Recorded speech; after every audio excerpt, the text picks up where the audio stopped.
एक दोस्त बैठा उसकी इधर की शॉप है ये रोजाना जब घर पे सो जाता फिर कैसा लगा मेरा मजाक?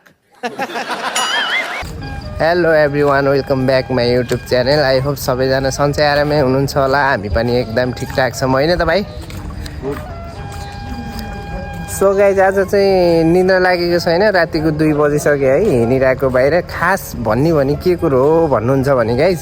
घर जानको लागि 1 हप्ता छ होइन अनि निद्रै लाग्दैन कि पुरा घर सुत्न गयो मान्छेको निद्रा टुटाउने हो त सुत्न गयो भने चाहिँ यस्तो के आँखा बन्द गरेपछि नि टट्ट यस्तो सबै घरतिरको मात्रै याद आइरहनु के यताउति यतिसम्म कि आफ्नै दुश्मनहरूको के लडाइँ भएको केटाहरूको सुत्दा याद आउँछ कि त्यस्तो हुन्छ कि खास भन्ने मलाई मात्रै होइन कि हामी सबै परदेशीहरू यस्तै हो कि यस्तै घर जाने भनेपछि नि कसैलाई त 1 महिनाबाटै निद्रा लाग्दैन हौ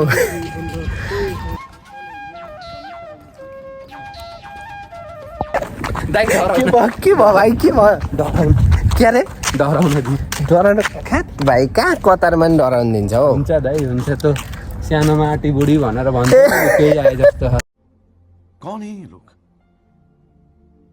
कहाँ से आते हैं यो अदन यार भाइ यार तिमी सानोमा आटीमा जान्थ्यौ नै दाइ आटीमा जाँदाखेरि है मम्मीले आटीमा नजा आटी बुढी आउँछ भनेको कतारमा आइपुग्यो तर सानसानोमा नि भाइ नि यस्तो भन्थे कि गाई तपाईँहरूलाई नि भन्थे कि नै तपाईँहरू कमेन्टमा भन्नु है सानसानोमा चाहिँ आटीमा जान हुन्न आटी बुढी छ आटी बुढीले अनि लुकाइदिन्छ यस्तो यस्तो भनेर भन्थे कि हामीलाई चाहिँ त्यही भएर हामी दाइ कतार आइपुग्यो थाहा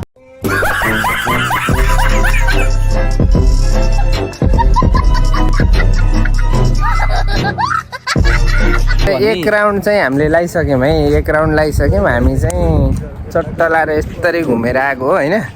हाम्रो रुम चाहिँ यहीँ छ है यो चाहिँ हाम्रो रुम हो अगाडिपट्टिको देखिएको चाहिँ हाम्रो रुम हो अब चाहिँ निद्रा लाग्छ होला है सायद थाहा छैन फेरि निद्रा नलागेदेखि फेरि भाइलाई उठाइहाल्छु नि होइन त भाइ यही नै बाँकी छ अब अनि भाइलाई उठाउने फेरि घुम्न जाऊँ भन्ने यस्तरी हिँड्ने तर चाहिँ आज चाहिँ चेकिङ चलिरहेको कि होइन 2 चोटि हाम्रो आइडी चेक गरिदियो है 2 चोटि हाम्रो आइडी चेक गरिसक्यो है जस आइडी छ र चाहिँ घुम्न पाइएछ आइडी नभए त फेरि लुकी मकै ल गाइजहरू ल हेर्नुहोस् त यहाँ कतारमा पनि यस्तो मकै पाइने रहेछ ल हेर्नु न ल कत्रो ठुल्ठुलो भयो यस्तो बाटो छ है रोड छ है एक कुरामा यतिमै हेर्नु न ल मकै हेर्नु न कस्तो मकै यस्तो मजाको भइरहेको के यस्तो बालुवावाला माटोमा नि भइदिएको के है घुवा चाहिँ हालेर हिँड्छ क्या हो घुवा चाहिँ एउटा नि देखिँदैन त घुवा चाहिँ छैन क्या हो लैसक्या रहेछन् कि भाँचेर लैसक्या रहेछ कि घुवा चाहिँ छैन कि भाइ होइन लैसक्या रहेछन् यो भाइ यसलाई काटेर डाँटसाँट काटेर ल भैँसीलाई हाल्न हुन्छ लिएर होइन नेपाल लिएर जानुभयो काटेर यहाँदेखि